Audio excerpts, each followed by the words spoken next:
আসসালামু আলাইকুম এভরিওয়ান, কেমন আছেন আপনারা সবাই? আশা করি আপনারা অনেক ভালো আছেন। আশা করি আজকের ভিডিওটা আপনাদের কাছে ভালো লাগবে। আম্মু এখন দুপুরে রান্না শুরু করে দিয়েছে।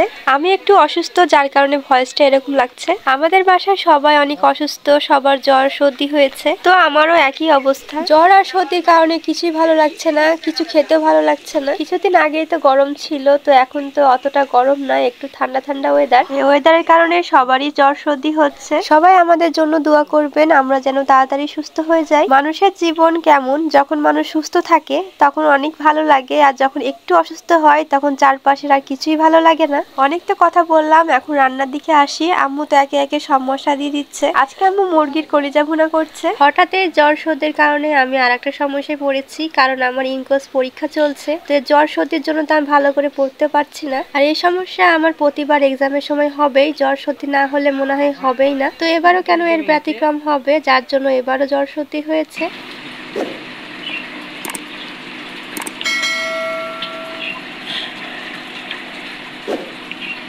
যাই হোক, আম্মু এখন মশলা কষানোর জন্য পানি দিয়ে দিল। এখন মশলাটা কষিয়ে নিতে হবে।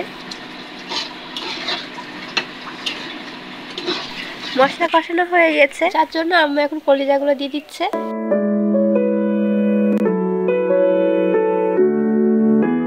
এখন আম্মু নেড়ে দিচ্ছে। অতিরিক্ত জ্বর আর সর্দির কারণে আম্মু একটু ঝাল করে তরকারি রান্না করছে, কারণ মুখে তো একটুকুও স্বাদ নাই। কি খাচ্ছি না খাচ্ছি কিছুই বোঝা যাচ্ছে না।